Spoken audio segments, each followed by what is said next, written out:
This week, I'm sitting down with DSC's CEO, Corey Mason, one of the most respected voices in the international conservation and hunter advocacy communities. As you will hear, Corey is uniquely qualified to fill his leadership role at DSC as he leads this great organization as they fulfill their stated mission of conservation, education, and hunters advocacy.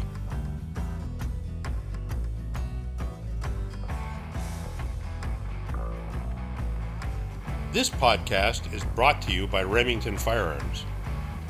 For more information on the new era of Remington, visit our site at remarms.com.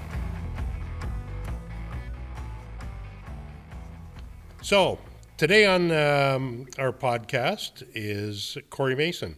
Corey's the CEO of Dallas Safari Club. Welcome, Corey, and thanks for joining us. I really appreciate your time. Thank you for having me, Ken.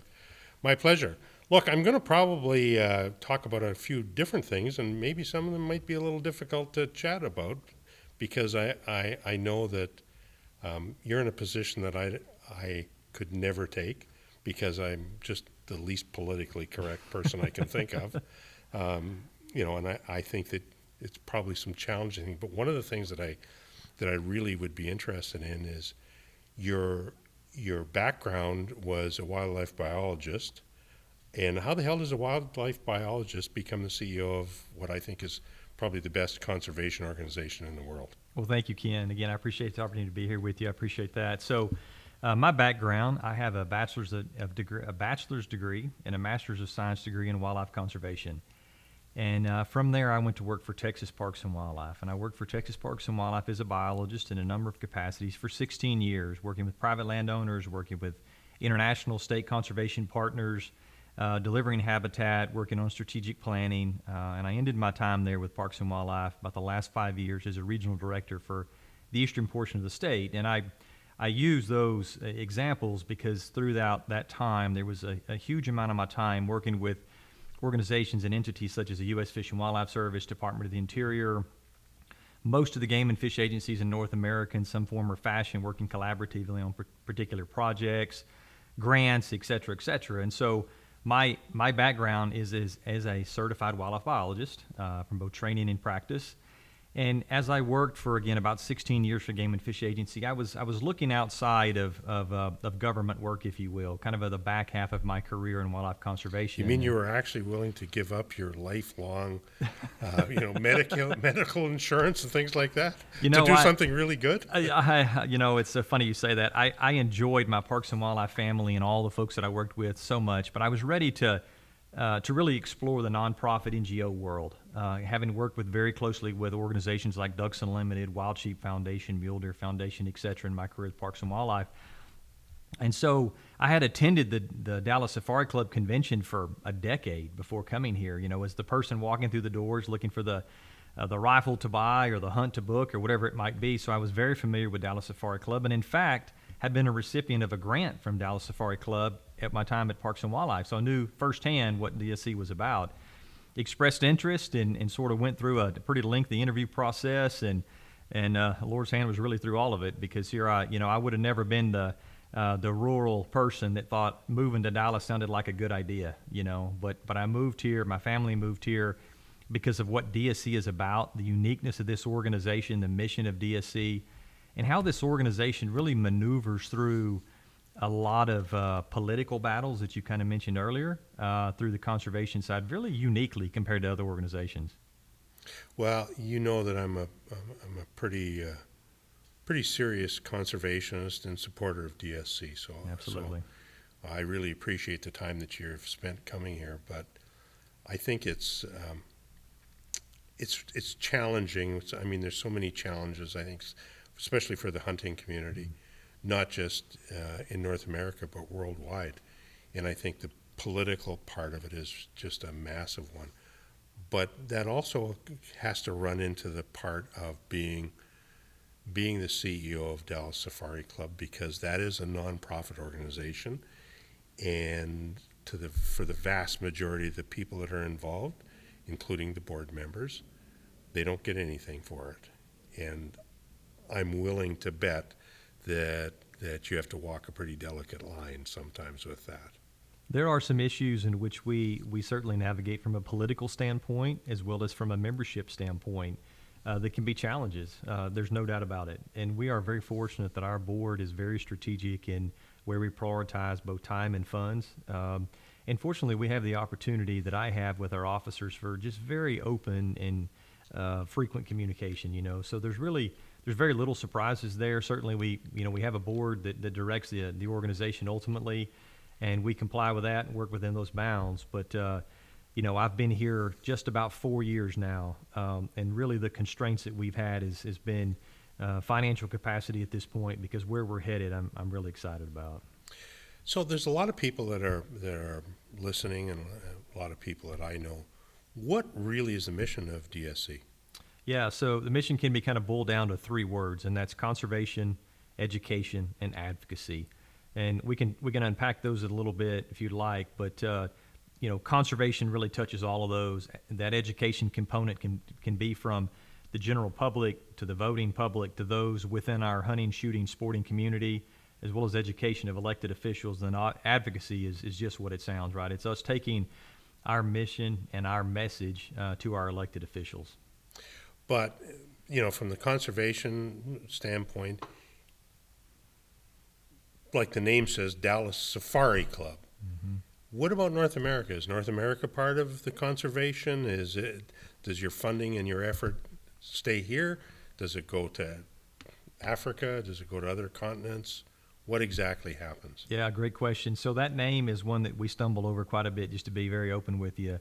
Really, each component of that Dallas, the Dallas essence of that is really that we are now an international organization that is based in Dallas. But there's a lot of misconceptions about that. People have a thought that most of our work is localized. Maybe that's to not only North America, maybe to the southern U.S., to Texas specifically, in which it's fully not. And Safari, which does give that, kind of implies the fact that it's focused abroad. While many of our political battles from a legislation standpoint do stem from U.S. Congress trying to influence policy internationally, like in places like Africa, our conservation footprint and our advocacy footprint is largely consumed here within the United States. When you look at that conservation portfolio of from the DSC Foundation, you'll see projects in North America that are as local as maybe water development or guzzler projects in the arid West. Maybe that's Texas or Mexico or the Western U.S. It's mule deer projects. It's needed research on species of game, things like bears. It's working with the game and fish agencies here in North America for land stewardship and its totality, to working with ministries abroad to anti-poaching, in which DSC Foundation has a strong name and image in that space, to support anti-poaching in Africa, and to support needed research on lion and elephant, etc. So it's kind of yes and no. We really touch all of those components in North America, as well as abroad, where there's a conservation need. I'd like to think that we certainly step into that space. Look, speaking about conservation, one of the things that I have brought up numerous times to different organizations, not Dallas Safari Club, but the last SHOT Show, I met with a number of different people, and one of the things that happens out there in the real world, if you happen to suggest, and I did this, I was just on a fishing trip that I was telling you about, in Canada, just off the southern tip of Alaska, and we were at dinner one night, and I happened to we were talking about conservation, and I happened to suggest that the hunters are the greatest conservationists in the world. And the woman across from me's eyes got as big as saucers, and it was like, yeah, come on, really? Are you kidding me?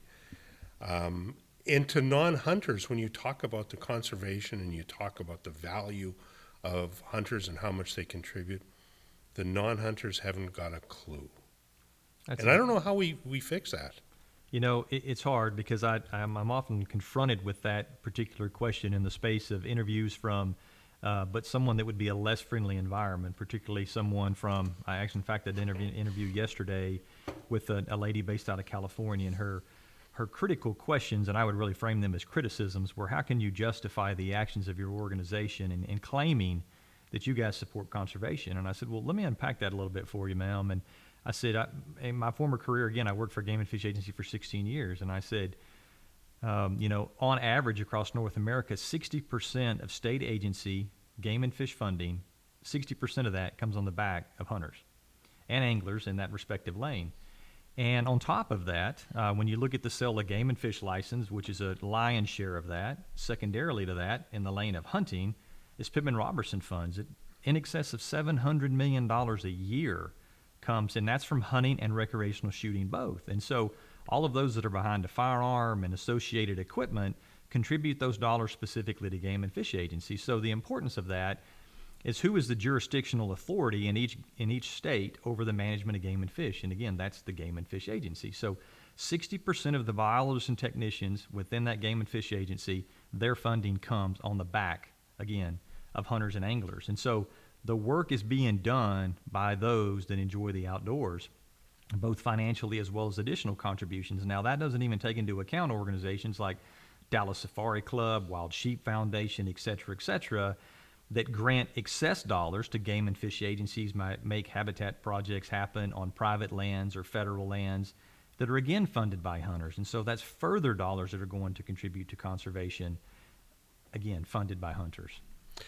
But the thing is until somebody talks to them and explains it that way, they still don't understand. Once they've heard that, then it's, I had no idea. They don't realize that the Pittman-Robertson Act, 11% of the sale of every single solitary firearm, ammunition, bow, hunting license, etc., goes directly there. I know because I write the checks. That's right. And they're pretty big checks. Well, another misnomer to your point is people claim that, well, what about my taxes? Well, that's a great question, but in fact, with really one or two exceptions in a state's perspective, game and fish agencies are not funded by tax dollars. And in fact, it's a separate line item from a state budget. So general tax dollars do not touch wildlife conservation in the U.S. But how do we get that message across so that people really understand it? I think it's a willingness to engage outside the space in which we're comfortable to work in. For example, the interview that I took yesterday with a lady, I knew going to it wasn't going to be a friendly environment, but it was no problem because we have the truth and the facts. We know how wildlife are conserved in North America and around the world. And after about a 45-minute long conversation with a lady, it was a very nice lady, when we finished, when the recording stopped and we were kind of off the record, she said, I didn't have that information. And I said, well, I expected that you didn't because you asked me some very pointed questions. And I followed up with a couple of articles yesterday. And I think our willingness to communicate and our willingness to get outside of our community, and it is sometimes as simple as having that conversation around the water cooler at the office or whatever social circles people engage in, and taking someone that maybe you engage in softball or little league or whatever it is, and having that conversation, inviting someone to take them fishing, whatever it is, because that personal interaction, because oftentimes the media, we do not have fair coverage in the media. That's no surprise. So we can't count on that exposure to get the truth about this out. A lot of it really is person to person contact. Yeah, no, it really is, but it's certainly a message I like to see out because people just really have a difficult time understanding. Even the person I was talking about, this one woman, she was there fishing, and somehow she seems to think it's okay to fight, a 20-pound salmon for half an hour, 40 minutes, with a hook in its mouth, and then beat it over the head, and that's a better death for that fish than a bullet through the heart for a deer. I mean, I really didn't understand, which I asked her, I said, so let's see, I was hunting and I had, this nice big bull elk was grazing, and I shot it through both lungs and the heart. It took 5 steps and fell over dead. And that's a terrible way to die versus your 45-minute fight with a salmon. So it's hard, but she did come around a little bit, which was kind of nice to see. And I think the other thing is these people, they have no freaking idea the death that these animals have in the wild when they're, of age, whatever it is. It's not pretty. That's exactly right. As a biologist that worked with disease response and those kinds of things, when you see there's a fundamental concept in which, from livestock managers to those that are hunters understand, it's the concept of carrying capacity. And that specifically means that any given unit of land is capable of healthfully being the word, healthfully sustaining a certain number of animals. Now, that number of animals can be cattle on winter range. It can be elk in your scenario. It could be white-tailed deer. It could be anything like that that consumes a significant amount of forage, can only be healthfully sustained. And those populations have to be managed. And if they're not managed, the end result of that is a real atrocity, because I've responded to and seen when those populations absolutely boom, because then they're going to bust. We're going to have drought. We're going to have bad habitat conditions. We're going to have, does laying dead fawns in people's yards. We're going to see them in the cities causing human-wildlife conflict. And then we're also going to see density-dependent diseases that run like wildfire through a population. And so we see these things that all of a sudden went from really bad to horrible, and it's all because we weren't willing to manage those populations. And we have a responsibility to be better stewards than that. I'd love to figure out how we manage the hog population in Texas. I'm sure there's a lot of people who would like to figure that one out. Yeah. You mentioned one of the things you mentioned a little while ago was as far as the governments. Now, I'm not sure if you even know, but I was born and raised and from Canada. Okay. I came here, I think, 20 years ago, became a U.S. citizen only a couple of years ago. But I've always had a tough time figuring out, because I think Canada does a pretty damn good job with their wildlife management. Absolutely. I've had a hard time understanding how it's okay to shoot a polar bear in Canada, because the Canadian government has said that this is okay. You can buy a license, and they are controlling their herds, but the United States will not allow me to bring that polar bear here. Why is that? There's a lot of hypocrisy to that. That same rule applies with polar bears to certain countries in the world. And you could take that same polar bear into Mexico, or you could take it into South America, but the United States government, specifically because of some pieces of legislation, are not allowing it. It is not based on science. It is not based on anything other than a sense of ideologies that a few individuals believe that should be in place for everybody else. It's hypocrisy. Yeah, we know way more than the local governments do about their, apparently. I guess. And we see that in all kinds of different things. Is there any movement towards changing that? I mean, are they buying into any of the arguments? Do they think that at some point in time the governments where these animals are should be allowed to control them their own way? That's a great question. So we have been working very purposefully, as well as communicating with wildlife ministries from all over the world. And much of that is because of these actions of the U.S. government in this particular case, and in cases coming up, the action that members of Congress more specifically are taking are infringing upon the sovereign rights of independent nations around the world. So specifically, actions taken by the U.S. government are negatively impacting a rural person in Canada in this case, and maybe it's an Inuit, or somewhere in southern Africa, or in Tajikistan associated with markhor, for example, in which those governments regulate the hunting of those species, legal trade, approved by CITES, the international body in which the United States is a party to, but then yet members of Congress decide specifically, because based on their own sense of ideologies and desires, that it's not in the best interest of what is already a dead animal at that point, should not come to the hunter that legally took that animal. And so we're working very purposefully in that space to make sure that those voices from around the world are heard. They're heard by the director of the U.S. Fish and Wildlife Service. They're heard by the Secretary of the Interior. And they're also heard by members of Congress. And that's one reason that we have a lobbyist in Washington, D.C. all the time that is making sure that voice is heard. So we have seen a pendulum switch. It's not where we want it yet, but there's a pretty steady movement there in the right direction. Boy, that would be a win, wouldn't it? It would. I don't know. I just, when dealing with the government, it just takes so damn long to accomplish anything. And like I said at the beginning, you're doing a job I could never do. And I imagine you spend a lot of time with the various governments throughout the world as well. We do. We had the privilege last week. We had the ambassador of Zimbabwe here, and we work with wildlife ministries all over the world. In fact, we have memorandums of understanding in which we work very closely with them from a communication standpoint, from a conservation standpoint, and sometimes from a connection standpoint to connect them with the right people to make sure that they can help accomplish their conservation objectives. And we obviously work with our elected officials here in the United States very, very closely.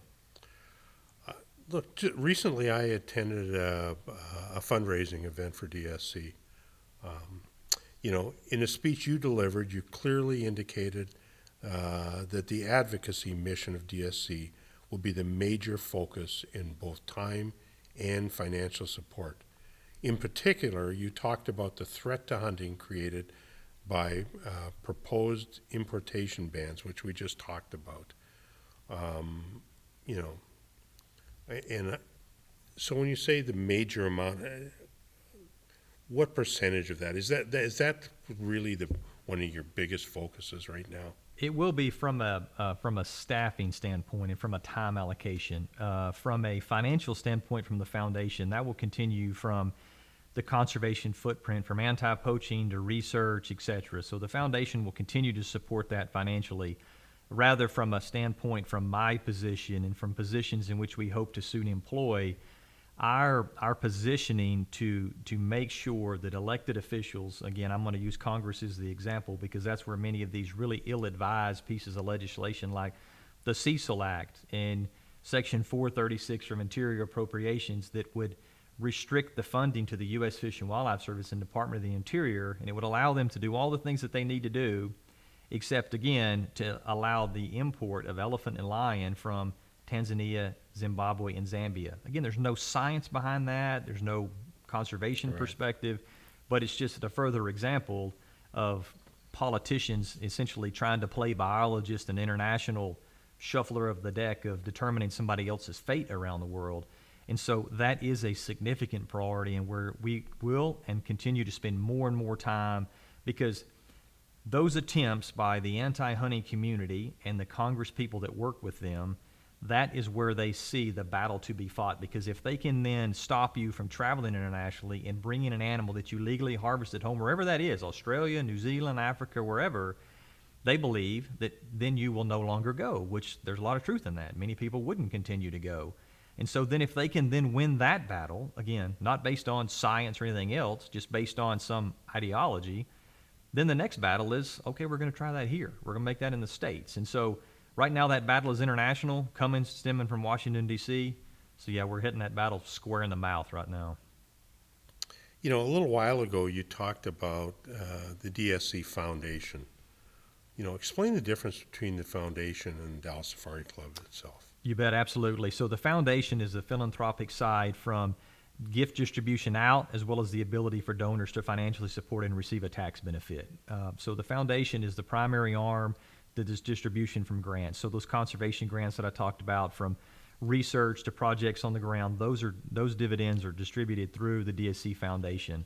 Where the DSC side is primarily the side in which we conduct the convention and where we do all of our advocacy work. So the difference in the 501c3, which is our foundation, and DSC, the C4, gives us the ability to engage directly in more policy, legislation, and specifically bills and action associated with that.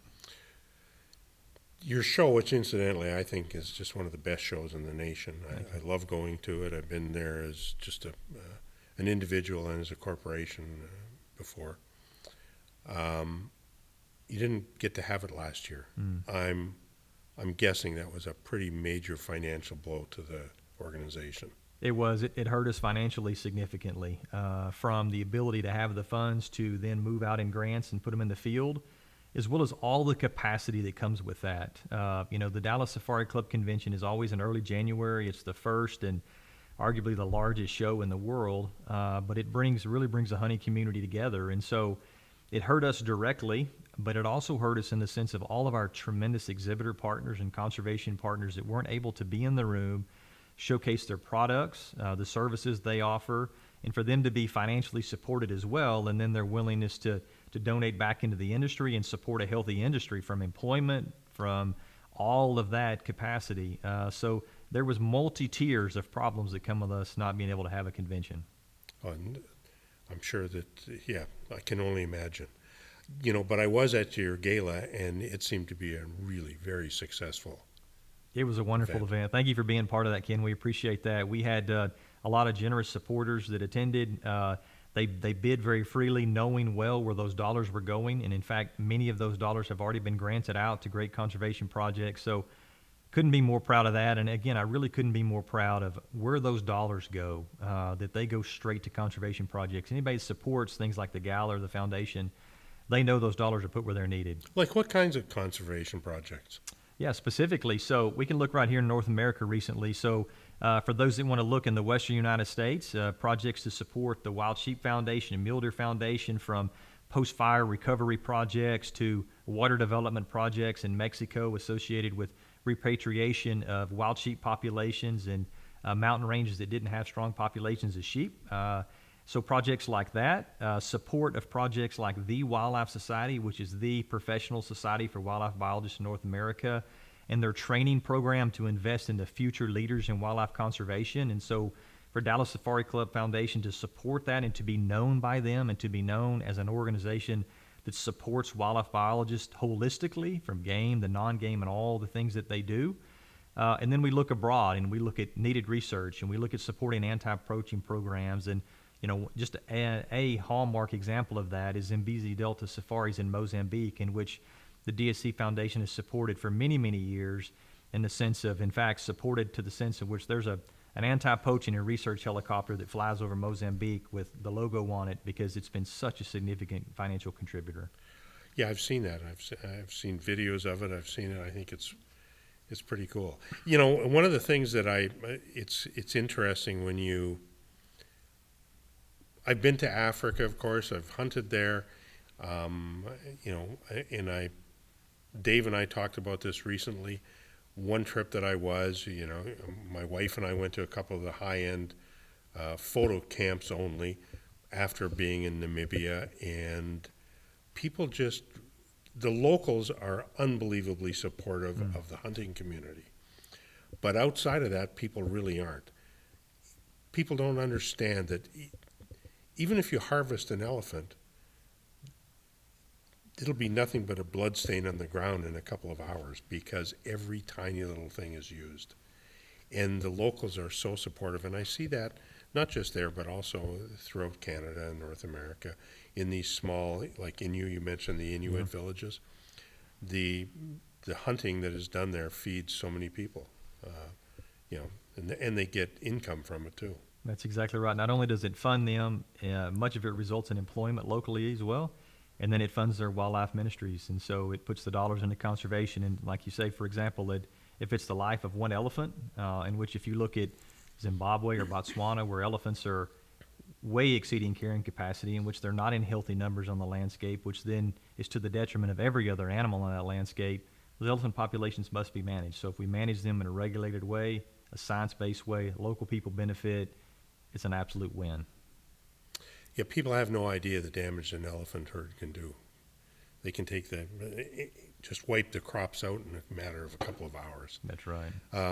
When I was there, I guess the last time I was there was, I don't remember, but you weren't allowed to hunt in Botswana, and now they brought it back. And I think that the herds are getting much better. I think people are happier, at least from what I've seen. It is. They're happier in the sense of now they are deriving a benefit from that conflict that they deal with, and they're also helping to mitigate human-wildlife conflict, which happens in the country of Botswana very frequently with elephants. Yeah.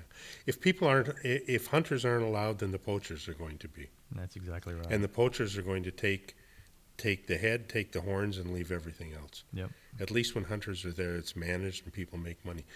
Look, being in your position, you're obviously a hunter. Absolutely. Pretty avid hunter. That's right. Tell us a little bit about your hunting past. Absolutely. So when I graduated with my bachelor's degree, in fact, I was a licensed guide in New Mexico for a couple of years, primarily guiding elk hunts, mule deer hunts as well, pronghorn to some extent. So born and raised hunting, a father that took me every chance he could, really influenced and shaped me that direction.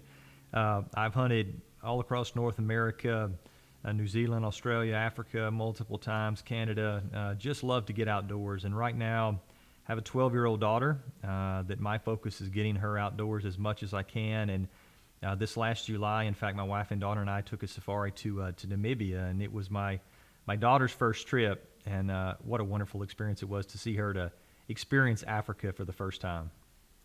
And did she harvest something? She did. She actually harvested 4 animals and 4 shots. I was super proud of her. Wow, that's So, pretty good.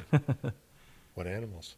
she took a hartebeest, impala, now I'm going to struggle here for you, a wildebeest, Right? and let me think of the other one here real quick. I'm trying to think what else she took. A springbok. Oh, okay. Yeah. 12 years old, that's pretty good. I wouldn't have put a 12-year-old I wouldn't have put a gun in my son's hand at 12 years old for anything I can think of. Well, it's You're been a brave person. That or else, no, I'm just kidding. She's been shooting for a while, and before we went, we had an amazing experience. That we went to FTW Ranch, and those guys down there had her shooting like she'd been behind a gun for 40 years. So she was the most confident of our family, that's for sure. Oh, wow, look, that's a whole other story, FTW, but I think there's not a better place to learn how to shoot.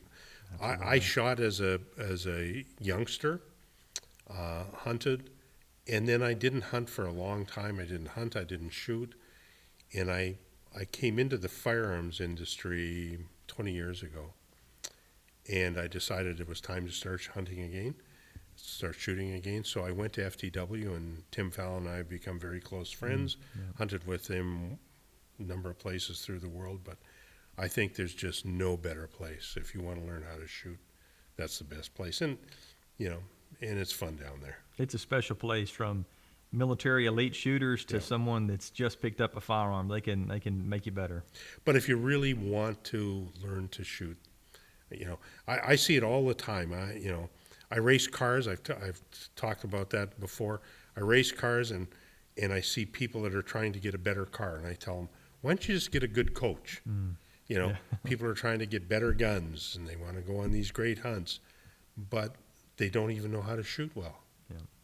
To me, it's beyond me why somebody has spent $30 or $40 or $50,000 to go hunting, and arguably couldn't hit a bull in the ass with a bass fiddle. That's right. They need It's a little money practice. well spent. That's money well spent. What's your favorite hunting place? Of all the things that I've had the opportunity to hunt, buffalo hunting's pretty special, but I've had a long-standing tradition with my father, but we go out and we hunt mule deer every year, and I love to hunt a mule deer. I think they're a very majestic animal, and it's just the essence of spotting stock, hours behind the glass trying to find a deer and make a stalk, and it's pretty special for me. Is that the special because you're deer hunting or mule deer hunting, or because of your father? Absolutely. It's really both. It's the time in which I've spent with my dad doing that, and it's something that we always do together. I love hunting mule deer, but I specifically love doing it with my dad. Yeah. I'm sure you're going to be asked, if you haven't already been, to share, for our Instagram, one of your memories. Because so often we hear people say that's why they hunt. It's one of the things that I've been really a proponent of, is that if people hunt, well, we're talking about Fallon, and the other guy, Larry Weishuhn. You bet. Tim and Larry and I were at the worst hunt that we've ever been any place in our life. Everybody in the hunting industry knows about it. That was in Kriegetstan a number of years ago. But even a few days later, we were kind of laughing about it, say, I guess it wasn't that bad. Why? Because we were with some pretty good friends. You bet. You can have a really terrible hunt, and if you're with friends, it's not such a terrible hunt. So that one, it was still a terrible hunt, but we laugh about it now. A lot of memories made, that's for sure. Yeah, there was, but that's one of the things that I hear so often, people talking about. I was hunting, my father or my grandfather taught me how to hunt, and it's really a big deal, and people kind of forget that. I took my son hunting out to FTW, and he's grown. I think a little over a year ago, and he was not a hunter, and he came out of the blue and asked my wife when I was out of town if he thought I would teach him how to shoot, take him to FTW, which I did. So the question was, did he just want to learn to shoot? Or, I'd like to think it was because he wanted to spend a little bit of time too. Sure. What kind of real challenges do you see facing hunters, Dallas Safari Club, in the near future versus long-term future? Yeah, there's a couple It's of a real things. political thing going on now, It is. and I think it's probably the worst that I've seen. And you just had an interview with somebody from California. Mm-hmm. They've just proven once again that by not recalling Newsom, that they're going to be as left as you can get for a long time. Ken, I think one of the issues we face is hunters as a group are very apathetic in the sense that they're not willing to engage in something that they don't feel like directly impacts them. And to give you an example, if it's those that maybe don't hunt out west and they think, that's a western states issue, I'm not too worried about that. I'm not going to engage my congressman because it doesn't affect me. I'm a whitetail hunter or I'm a pheasant hunter, whatever it might be. Instead of having more of a global view of the hunters as a body in North America supporting each other, but to get the message associated with that out and about as to support of the hunting community, and specifically a way to get information like that is informative, to be able to have those conversations, is to engage your elected official or to engage maybe, I'm not going to say an anti-hunter, but a non-hunter, is much of the work that the DSC Foundation has done recently. They're a very active and very purposeful messaging campaign, and they can go to the DSC Foundation website, which is dscf.org, easy to find, and they can look at very concise messages from memes to short videos, and lots of information provided as well that gets clear information out. And we're working very purposefully to get that out through the hunting community, but much more broadly in various other additional outlets to inform the non-hunting community. Because like you mentioned earlier in our interview, when you have the opportunity to have that conversation, it maybe does take 3 minutes to kind of get around the corner for people to understand. Many people, that light goes off and they said, I've never heard that. And so we're working to get that information out in sound bites and snippets, whatever it might be, however it's useful to the general public as well as the hunting community, to have those information, to be able to engage in those, because that is a significant problem that we're facing right now. One of the things that I always seem to say to people is that the next time you go to one of our local provincial parks or to a national park, thank the hunting community, because it's clean, it's accessible, not because of the money that you've put in it, but because of the money that I've put in it. Yeah. and it's just so true. But and you said something really interesting. And what it is that the non-hunter, there's a big difference between the non-hunter that just doesn't hunt and somebody that really hates hunting. I don't think you're ever going to get that person, but the non-hunter, I think that they're not that tough to get around the corner a little bit. And that's exactly right, Ken. And that represents about 80%. So we have about 10% of the population that is strong pro-hunting, about 10% that's strong anti-hunting. But we have 80% in the middle that we have the opportunity to impact. The importance of that is very clear, that that's someone that has the opportunity to hit a button on a voting platform. They're a voter, and they can have the opportunity to influence their local elected official at the state level or at the federal level. And so that is the person that we're trying to reach. I spend no time on the anti-hunting community because it's not worth it. Because no matter what you do, you're never going to get them. That's right. It's just not worth the time. That's like trying to get PETA to change their mind. That's right. Yeah. No matter how much science or how much detriment or how many African wildlife ministers say, what you're doing, Humane Society, is to the negative of us, they don't care. They're working on their own agendas. Like a lot of politicians. We don't want to go down that path. No, it's really interesting. And the other part that I think there's been a significant change in, and I could see it before COVID, but I think COVID pushed it a little bit further, and that's the field to table. Mm. There's a lot of people now that have, I'm not going to say they become avid hunters, but they are hunters today because they want the best meat you can get. And there's just no doubt about it, the wild game is the best meat, the healthiest meat. Whether it's the best to your palate is a different story. Yeah, they've understood two things, I think, that came through that COVID was, number one, the desire for that potentially relationship to be outside and the hunting experience. And number two is the security of food. because they realized that when stores weren't open and all of a sudden people had this introspective thought is, I'm completely unprepared and I don't know how to take care of myself.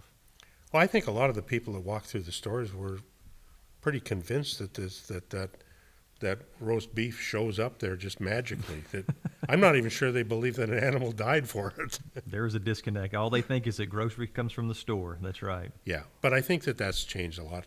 And one of the things that is really that I've seen is that there's a lot of younger people that are really interested in that for healthy food, also for, you know, they want to be able to provide food for themselves. And it's kind of cool. My freezer's full of wild game, and every time you have it, you go, hey, that's, I got that. That's exactly right. And the appreciation, the understanding of where that came from and that relationship, that's exactly right. And the other thing I think that a lot of people, and being an avid hunter, I'm sure you agree with it, is that a lot of people, I have never taken an animal in my life that I didn't feel kind of crappy about. I shouldn't say crappy. It's just you think this was a living animal. It doesn't feel great, but it feels great. Well, it does. I talked about our trip to Namibia recently, and to talk a little bit personally here, I had shot a particular animal, and I had a bullet hit a rib and deflect forward instead of going straight through because of the angle. And we tracked that animal for a long time, and we ended up getting the animal and got it on the ground. And I was just in sincere appreciation by the animal on the ground at the end when we got our hands on it. And they took a picture of me, and I wasn't aware of it, and I sort of had my hands cupped over my face, and I'm just really sort of in awe, speechless at the time, because I'm pretty overwhelmed. And the lady at the back end, she said, "Are you okay with us using this picture?" I said, "Absolutely. I'm not ashamed of anything." That I was pretty emotionally overwhelmed that we got this animal on the ground, because it was an emotional experience, and I'm not ashamed to say that. So I don't think any hunter should be ashamed to say that, because it is an emotional experience. that's right. Even when it's a nice clean kill, but if you get less than a clean kill, it is emotional. Yep. And I think that that's one of the other things that non-hunters don't understand. It's going to be interesting to see what happens, because I was just reading the newspaper day before yesterday, I think it was, and if I'm not mistaken, it was an article of all places in the Wall Street Journal about the number of firearms sales that have been, I think 40% or 60% to new shooters. I knew that. But of that 40%, it was to females. Yeah. I'm not sure that that's hunting community, that's whether it's, or they eventually do. But you talked about Fallon a little while ago. Fallon started a new hunters program that has filled up. I think he was originally trying to run 2 of them, and I think he's got 12 of them now. We happened to be at FTW in a concurrent time in which they were running one of those new hunter programs, and it was fabulous. We had the opportunity to sit in on some of the sessions from the chef time and preparation of the meat, and it's a spectacular program. I go just for the chef. It's fantastic. Absolutely. My son and future daughter-in-law went to one of them, and they both, she's become a hunter. She never had a gun in her hand before that. She harvested a nice animal while there, and of course now the question is, they're getting married in April. The question is, well, are you going to take us to Africa? The answer was the same as it is, always will be, as soon as you have the money, I'm happy to have you join us. Yeah, exactly. Corey, look, I want to salute the great job that DSC has done for everyone that enjoys the great hunting heritage we enjoy. But the fight we're all waging, whether it's DSC or Rem Arms, costs money. I know the primary revenue source DSC uses to fund these battles is the convention. We've already talked about that a little bit.